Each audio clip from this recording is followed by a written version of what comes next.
La cérémonie de lancement sera toute simple. Nous aurons le représentant du bâtonnier qui va lancer, nous accueillir, vous accueillir. Ensuite, prendra la parole Madame la représentante de l'OIF, Madame Zaï Elise, qui est venue spécialement pour partager avec nous ce qui va se passer pendant ce temps de formation. Et moi-même, le directeur du CIFAF, je vais laisser notre sœur terminer d'abord. Je peux continuer. Donc, je suis Jacques Migan, ancien bâtonnier. Je prendrai la parole en dernière position. Donc, nous avons notre confrère Jean-Baptiste, qui fait partie du panel qui commence juste après le lancement, qui sera aussi facilitateur. Voilà, donc je vais laisser sans plus tarder la parole au représentant du bâtonnier Symphonia.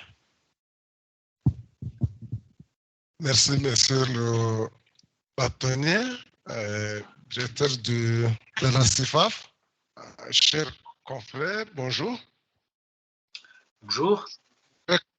Je suis ici pour représenter monsieur le bâtonnier de l'ordre des avocats du Rwanda, qui a été empêché juste à la dernière minute. Et vous allez dû comprendre quand même que moi-même, j'ai fait un petit retard de quelques minutes puisqu'il fallait évidemment s'affronter à l'embouteillage de Kigali.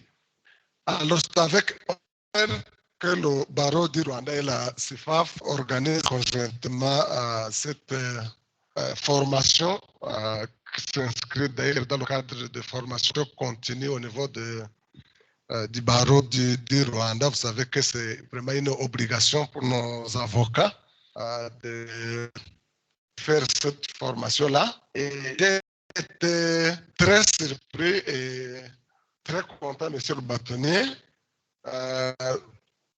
de voir le thème à l'ordre du jour.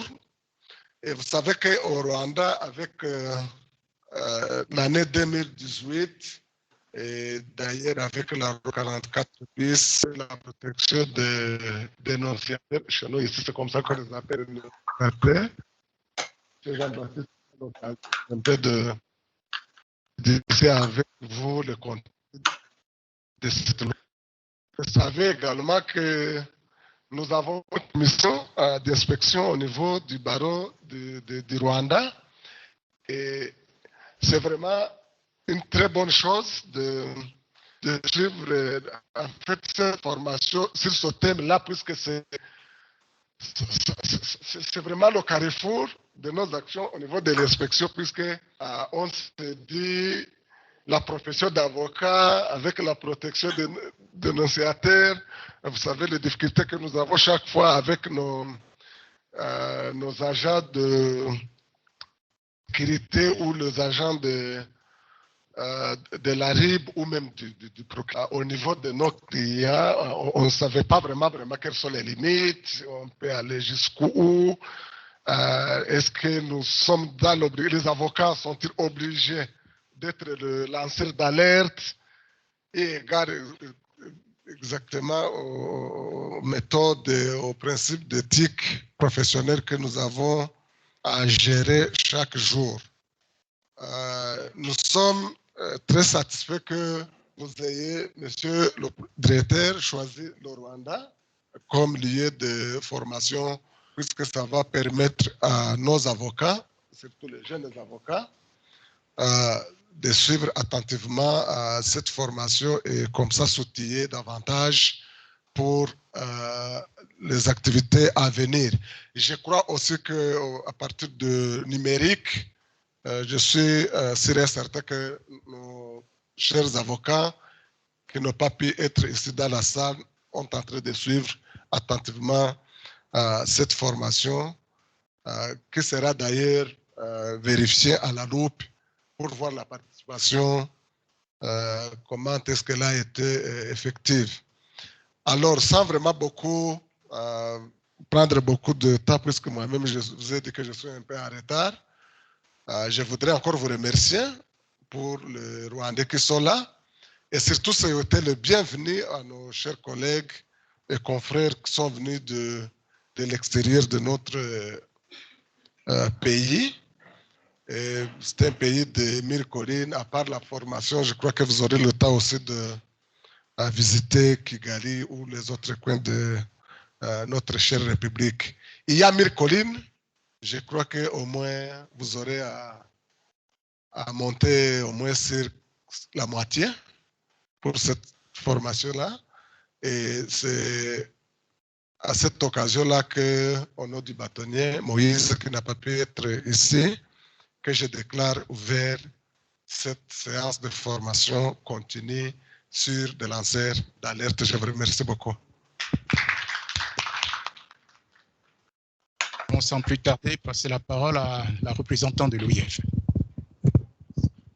Merci beaucoup, monsieur le bâtonnier. Monsieur le représentant du barreau du Rwanda, je tenais tout d'abord à remercier le CIFAF pour son engagement constant aux côtés de l'OIF sur des thématiques qui nous tiennent à cœur. Ici, la protection des lanceurs d'alerte, une des composantes de notre action en matière de lutte contre la corruption.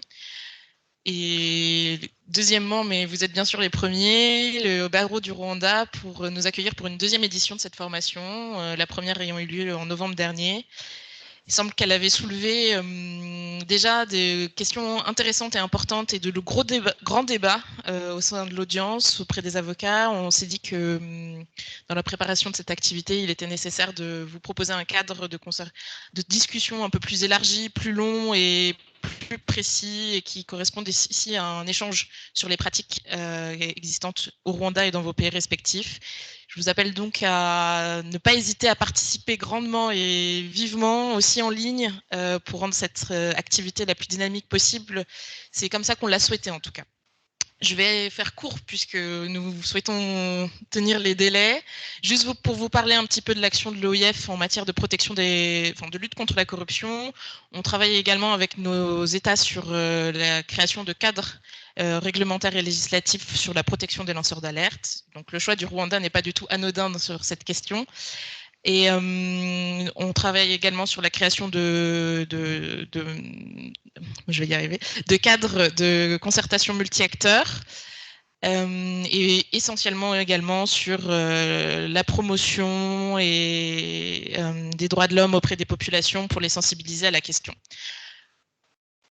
Les avocats ont un rôle important à jouer, c'est pour ça qu'on insiste sur une seconde édition de cette formation, puisque la défense des droits fondamentaux sans les avocats, ça me semble assez impossible.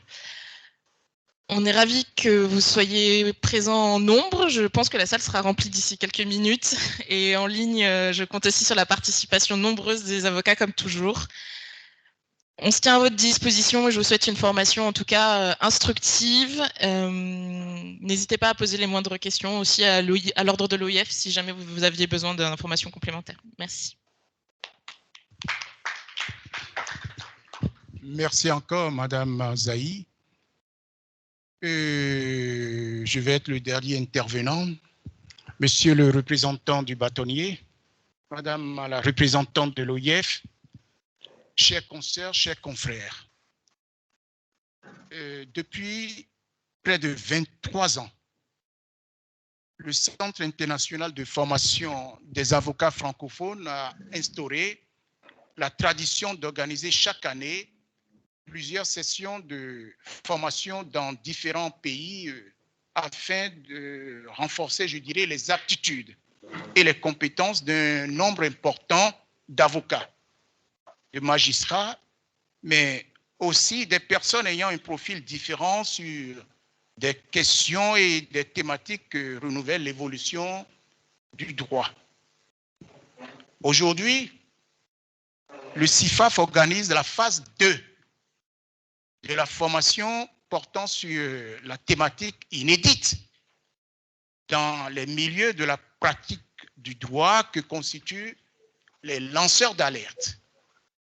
Le 21e siècle voit en effet émerger de nouveaux acteurs qui, de par la nature et la fonction sociale de leur activité, sont considérés par bien des observateurs comme, je dirais, des personnes engagées dans la société pour dénoncer publiquement au péril de leur vie, preuve à l'appui, les malversations commises dans les plus grandes opacités par des grandes entreprises. Il s'agit des lanceurs d'alerte. Les premiers, comme Julian Assange, se sont illustrés dans cette forme d'action et d'engagement au profit de la société et ont marqué, je dirais, les esprits pour avoir révélé au public un certain nombre d'informations précieuses dont l'exploitation a permis la prévention de crimes de toute nature qui, si ces crimes étaient commis, seraient fortement préjudiciables à la société. Les lanceurs d'alerte s'intéressent à différents domaines où règne la loi du silence comme la sécurité, la défense, les renseignements ou encore les secteurs financiers et bancaires. Et en Afrique, la protection juridique des lanceurs d'alerte est un enjeu crucial pour la lutte contre la corruption, comme le disait tout à l'heure Madame Zaï, et toutes les infractions connaissent, d'autant plus qu'en cette matière, malgré la profession de foi des dirigeants politiques et les efforts qui sont consentis, les défis restent entiers. Les défis restent entiers. Pour cette raison, je dirais, pour cette phase avancée de la formation, il sera question de revenir sommairement à titre de rappel sur les aspects abordés lors de la phase d'initiation à la thématique que nous avions traité l'année dernière ici même au Rwanda. Ainsi sera-t-il notamment abordé l'évolution et l'état des lieux de l'activité des lanceurs d'alerte au Rwanda. Par suite, les aspects techniques de renforcement des capacités des participants seront développés à travers les modules ci-après que vous avez devant vous. C'est-à-dire, nous aurons table ronde d'échange sur l'évolution et l'état des lieux dans le monde et au Rwanda de l'activité des lanceurs d'alerte. Nous allons également voir les instruments et mécanismes internationaux et protection des lanceurs d'alerte, les forces, les faiblesses, des instruments et mécanismes nationaux de protection. La défense des lanceurs d'alerte, comment ça va se faire dans un environnement de déficit de législation appropriée de protection juridique. Puis la mise en œuvre de la défense des lanceurs d'alerte, c'est-à-dire nous allons voir les règles de fond et les règles de forme. Et le dernier module qui sera traité par notre confrère Tricot se portera sur l'effectivité de la défense des lanceurs d'alerte. Il y aura échange à partir de la jurisprudence disponible sur le plan droit national, rwandais et étranger. Donc, comme vous l'auriez remarqué, chers confrères, chers consoeurs, sur le programme, la particularité de la présente session de formation tient à l'approche pédagogique qui sera employée. Après les exposés, je tiens à le souligner, cette approche sera essentiellement participative et permettra la contribution de tous les participants, c'est-à-dire de vous tous, sous la forme de tables rondes qui donneront lieu à des échanges qui seront animés par les communicateurs. Et ces derniers, je vous rassure que sont de profils assez différents. Avocats, universitaires, experts. Et ils sont venus d'Europe, d'Afrique, et disposent d'une expérience, tenez-vous bien, significative sur la thématique que nous allons traiter ce jour. Et ils ont été choisis par le CIFAF en collaboration avec votre barreau, le barreau du Rwanda. Chers confrères, je demeure persuadé que la diversité, la richesse et la pertinence de vos interventions vont contribuer approfondirons, je dirais même les débats que susciteront les formateurs. Avant de terminer mon propos, je voudrais tout d'abord remercier Monsieur le bâtonnier Moïse Nkunda Barachi pour son engagement et sa constante disponibilité dans la préparation de cette session de formation. Monsieur le représentant, je vous prie de bien vouloir remercier le bâtonnier, aussi les membres du Conseil de l'Ordre qui ont contribué, je dirais, sans relâche à l'organisation de la présente session. Je veux aussi exprimer toute ma gratitude, tous mes remerciements à tous les formateurs qui ont accepté de partager leur savoir et leur expérience professionnelle avec nous. Enfin, je ne peux oublier de remercier la Conférence internationale des barreaux de tradition juridique commune, CIB. Et j'en profite pour vous dire que nous aurons une formation qui reprendra encore cette thématique à Liège, prochainement au mois de fin novembre. Je remercie également la plateforme de protection des lanceurs d'alerte en Afrique, PPLAF. Je remercie le barreau de Versailles. Il commencera son intervention tout à l'heure, le bâtonnier Mandikas. Et je remercie surtout l'Organisation internationale de la francophonie, dont le partenariat privilégié avec le CIFAF a permis l'organisation de la présente formation. Chers confrères, chers consoeurs, permettez-moi de remercier personnellement et au nom du CIFAF, Madame Elisaï, représentante de l'OIF, qui ne ménage aucun effort pour défendre la cause du CIFAF, des avocats francophones du monde. Je salue sa rigueur, sa compétence et son professionnalisme. Je crois que ça mérite applaudissement. Ça mérite applaudissement. Vive le barreau du Rwanda, vive les barreaux francophones du monde, vive l'OIF, vive le CIFAF. Je vous remercie. Voilà, donc nous venons de